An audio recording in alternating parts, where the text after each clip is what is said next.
פרשת ויגש, לפרשה שיוסף הצדיק מתגלה לאחים שלו, ובסוף הפרשה כותבת לנו התורה הקדושה את הפסוק, וישב ישראל בארץ גושן ויאחזו בה ויפרו וירבו מאוד. לכאורה פסוק ממש מקסים, עם ישראל יושב בארץ גושן, נאחז, פורה, משתרש בארץ גושן והכל טוב והכל נחמד.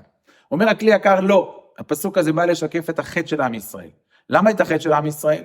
מכיוון שעם ישראל איפה הוא משתרש? בארץ גושן. והמקום של עם ישראל זה לא ארץ גושן, המקום של עם ישראל זה ארץ ישראל. יכול להיות שזה גם הפשט בדברי חז"ל הקדושים. חז"ל בפרשת שבוע הבא, רש"י מביא את זה. ויחי יעקב בארץ מצרים. למה פרשה זו סתומה? הרווח בין פרשת ויגש שלנו לבין פרשת ויחי בספר תורה, זה רווח של אות אחת. לומר שמשנפטר יעקב אבינו נסתמו עיניהם וליבם של ישראל מצרת השעבוד. ולכאורה התורה משמיעה את העניין הזה בדיוק במקום הכי לא מתאים, בין וישב ישראל בארץ גושן מצד אחד, ויאחזו בה ויפרו וירבו מאוד, לבין ויחי יעקב בארץ מצרים, לכאורה פסוקים נחמדים וטובים. בדיוק פה התורה ממחישה לנו את העניין של הגלות, והתשובה היא כן.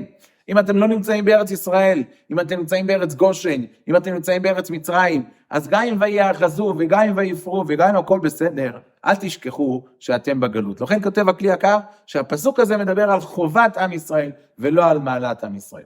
כותב אור החיים הקדוש בפרשת שמות. חז"ל הקדושים אומרים לנו שכל זמן שאחד מיורדי מצרים קיים, לא היה שעבוד. לאידך, כתוב שמשה רבינו כאשר יוצאים ממצרים, איפה הוא יודע היכן קבור יוסף, אז הוא הלך ושאל את סרח בת אשר. נשאלת השאלה, הרי סרח בת אשר הייתה אחת מיורדי מצרים, איך יכול להיות שהיא יוצאת ממצרים? היה שעבוד, ודאי שהיה שעבוד. הרי חז"ל הקדושים אומרים כל זמן שאחד מיורדי מצרים קיים, לא היה שעבוד. אומר אור החיים הקדוש, תשובה נמצאת בפרשת השבוע שלנו.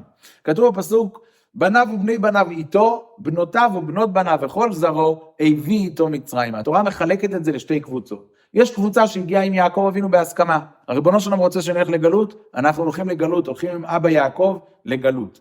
בניו ובני בניו איתו, בנותיו ובנות בניו וכל זרעו, הביא איתו מצרימה. אבא נסע, סבא נסע, אין ברירה, כולנו יורדים, אבל הם לא באו לקבל את גזירת הגלות. אומר אור החיים הקדוש, מי שקיבל את גזירת הגלות בהסכמה, הוא זכה שבאמת לא היה לו שעבוד, כי סמא די ייסורי קבולי. זאת אומרת, הרפואה לייסורים זה לקבל אותם. כאשר בן אדם מקבל את ההנהגה של ריבונו של עולם, אז הקדוש ברוך הוא חוסך לו את הצרות, כי ברגע שהוא מקבל, אז הוא חוסך את הצרות עצמם. בפרשת השבוע שלנו, כאשר יוסף מתגלה לאחים, אומר להם יוסף את המילים, אני יוסף. ידוע מה שכתוב בספרים, שהאחים הקדושים האלה הם המון שאלות. אבל באותו רגע שיוסף הצדיק אמר את המשפט, אני יוסף, באותו רגע בבת אחת כל השאלות נמחקו, כל התמיהות התיישבו והכל בא על מקומו בשלום. כתוב בספרים הקדושים שכל העולם שלנו מלא עם שאלות. אנשים שואלים למה, איך, כמה ומדוע.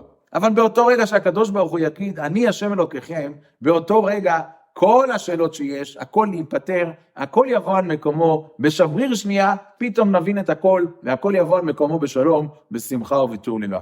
אז אנחנו נמצאים במקום שאנחנו מתקרבים לרגע הזה.